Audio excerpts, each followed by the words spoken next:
So now we're going to transition. You are going to see a word or a phrase on the screen, and then David is going to pronounce it with his British Manchester accent. And then I am going to pronounce it the way most people in the United States would pronounce it. And you're going to see sort of the difference. Okay. So number 1, how would you say that sentence, David? How have you been?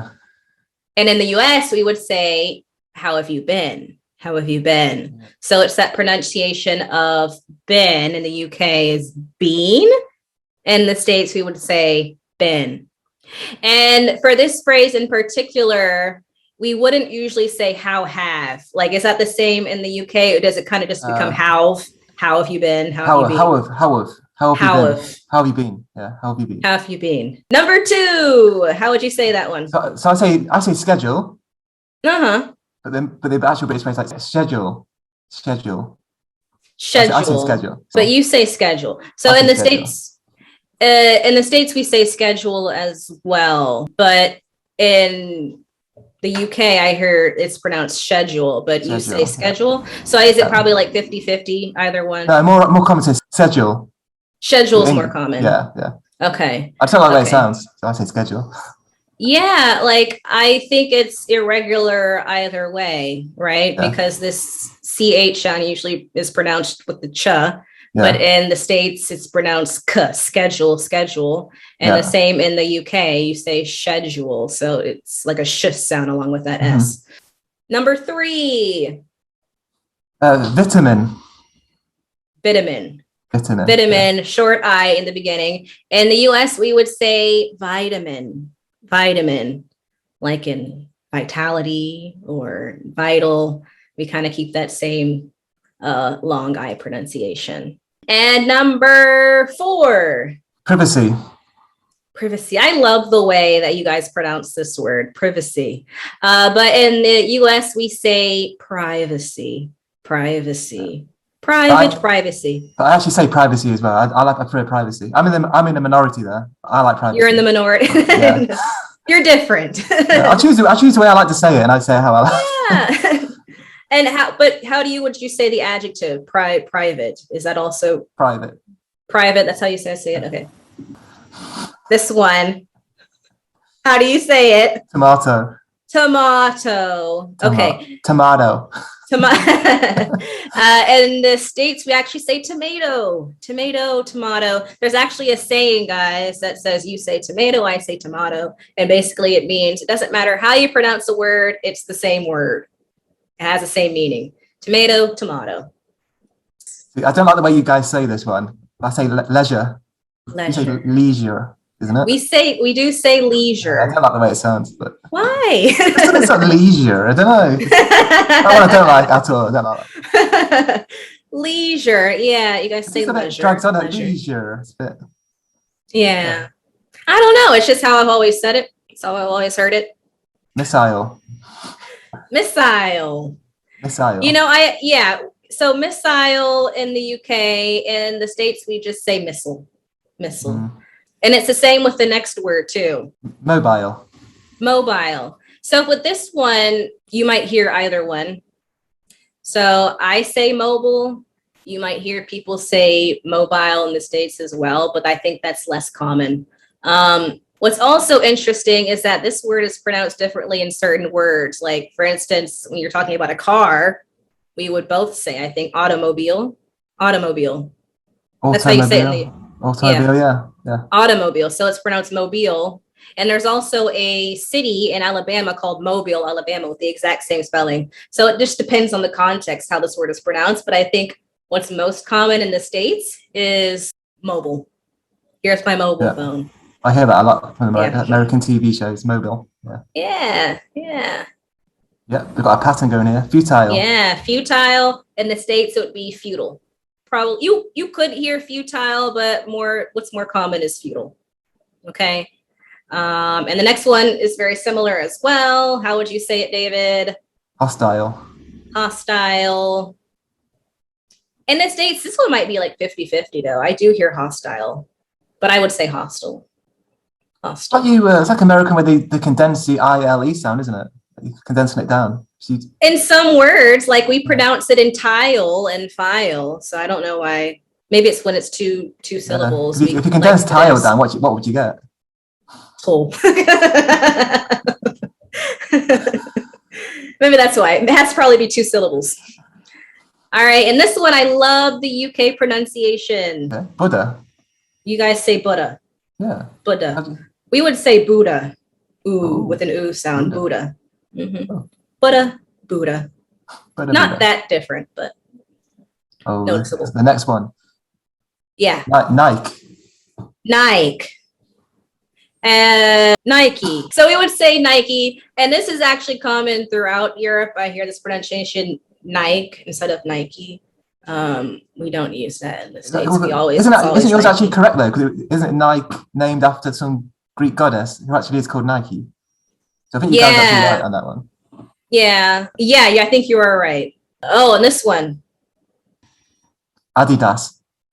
Adidas. Adidas. I actually would prefer, and I would like to say Adidas, but I know I cannot say that in the States because people will look at me crazy. So we just say, yes, we say Adidas. Adidas. Changed. Adidas, Adidas. I wonder what it changed. How did it change? How did the company change pronunciation? I have no idea. I have no idea how it makes that change when it comes to the States. We just do our own thing here, as you know. Next word. Reduce. Reduce. Get that juice sound. So that du makes a j. Juice. But we just say reduce. We pronounce the D like a normal D. Reduce. Same thing with the next word. Seduce. Seduce. No. Seduce. All right. So in the UK, it's common to that du is j. But we just say seduce. Seduce. And the next one. And this is the biggest change. Produce. Yeah. We say produce. Produce. Zebra. Zebra. We say zebra. Zebra. E. Premature. Premature. So the stress is different. We say premature. So the stress would be on the last syllable, premature. But you say premature. Premature like this? Yeah. Okay. Premature. Nice, nice. This one, I don't know how this got so different, when it came to the United States, but we actually removed a letter in this word. How would you say this word, David? Aluminium. Aluminium. Oh, it's hard to say even. Aluminium. Got it. Yeah. Aluminium. Aluminium. That's right. Yep. Okay, we just say aluminum. Such a big change. Aluminum. It's a big change, and I think either way you say it, it's a difficult word. Like I know people in the States that cannot say aluminum. So why we removed that second I have no idea. But just know that in the UK, there's an I after the in. But luckily, it's a word we never really use in our daily life. Yeah, that's true. That's true. Unless you don't use aluminum. Not really. I mean, you're just talking about when you want to use some aluminum foil when you're cooking. I just say foil. Oh, you just say foil. Okay. Yeah. Okay. I don't cook very often anyway. So. Okay. Okay. And the next one. Garage. Garage. So stress on the first syllable. Garage. Whereas in the States we would say garage. The garage. Some people have like a j sound, but you can also say garage. Garage. American way sounding posher for once. Garage. I don't know it. Garage. Makes it sound fancy. Next word. Salon. Salon. So again, the stress is a little different. We would say salon. Salon. Next. Brochure. Repeat it one more time. Brochure. So the stress is on the first syllable, whereas in the States, we would say brochure. Brochure. Big stress. Yeah. So you all will see a picture on the screen, and David will say what he sees in the picture, and then I'll say what I see in the picture. Okay. So number one. See, I'm not good with food. I don't eat like vegetables much. So the first one what I know of it is coriander. Coriander. Yeah, I don't think we say it. Yeah, that's good. That's what it is, right? But in the States, we would just say cilantro. Completely different. Right? And it's the Spanish form of the word. It's the Spanish translation, and that might just be because of the influence of Mexican food in the States. We eat lots of Mexican food here, and cilantro is common in a lot of Mexican dishes. So maybe we just took that form. I don't know, but we typically say cilantro. We don't really say coriander much.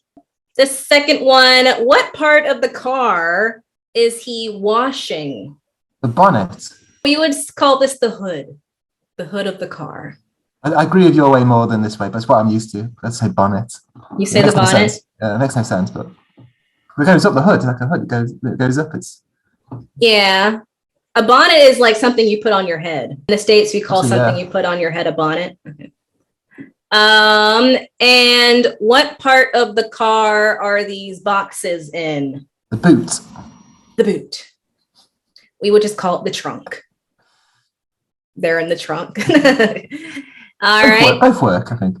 Both work, yeah. Like, would people in the UK understand if I said put that in the trunk? Oh yeah, well they would. We understand every American word because American media pretty dominates all our vocabulary. A lot of teenagers here speak American English now, pretty much. Really? It's because of TikTok and YouTube. True. I didn't even think about that. Yeah. Yum. What is this? This is a big one. This is actually creeping into England way more. People say it a lot more than what they used to. Sweets. So you guys say sweets, we just say candy. And candy is creeping its way in quite a lot. We're making our way over there. We're going to take over. And this one. Oh. Yeah, this one's a very weird one. Rubber. A rubber. We would say an eraser. In the States, a rubber is actually slang for something else. Like, I don't know if I want to add that part. But yeah. We don't say. So yes, in the States, we would say an eraser. In the UK, they say a rubber. All right. Okay, and what is this a picture of? A lift. A lift. Okay. And in the States, we would probably call it an elevator. I would assume lots of people are familiar with the term lift in the United States, so they wouldn't get too confused, but we would say elevator. What is this game called? We say noughts and crosses. And, this one makes more sense to me because you have, circles and you have not, right, But in the States, we call it tic-tac-toe. Why? I don't know. Some places do say tic-tac, like go to like an arcade, some places will call it tic-tac-toe and just to sound a bit different. But it's noughts and crosses. That's what you. Noughts and crosses. All right. Noughts and crosses in the UK, tic-tac-toe in the States. And what would you call this treat? Candy floss. Candy floss. It rots your teeth. Oh yeah, but it's delicious though. We would call it cotton candy. Cotton candy here in the States. What would you call this? A sledge. A sledge. I know we say sled in the States. A sled. A sled. Yeah, sled sounds very, I was just thinking, do we say sled as well? But no, it sounds very weird. So no, we say a sledge over here. Sledge. So, but your first thought, what you would say automatically would be sledge. The sled sounds weird, yeah. Yeah, okay. And where are these people in this photo? In the cinema. They're in the cinema. Okay, so the thing is, what's interesting is we don't say it like most people would say they're going to the movie theater, but sometimes like at the movie theater, like the movie theater might be called AMC Cinemas or something like that. Right. So it's a word that we're familiar with, but I think more commonly we would just say we're going to the movie theater. Right. We would not say we're going to the cinema. Maybe a bit too proper. Yeah. Yeah. What is this? It was tap. Tap. Turn the tap on. But it is a faucet. That's the correct word. Yeah. We say faucet here. So that's different. Faucet. We say faucet here, not faucet. You say what there? Faucet. Faucet. Faucet, like faucet, yeah. And I just say faucet. I think that's like an accent. We say tap though. We say tap. So tap. Tap, yeah. We don't usually say tap, yeah. Okay, everyone. So that is the end of our video comparing different British phrases, British words with the American ones. And I want to thank David for taking time out of his busy teacher life to come and speak with me and speak with you all. And David, you're welcome to come back on my channel anytime. And I really appreciate it. Oh, thank you for having me. And if you guys want me to come back, put it in the comments how great I am. And, you know, maybe that'll entice me to come back. Leave a like, entice subscribe. him, everyone. Yes, thank you. Let's like and subscribe to this channel. Down here somewhere. Yeah, exactly. Wherever I am. Okay, thank you, David.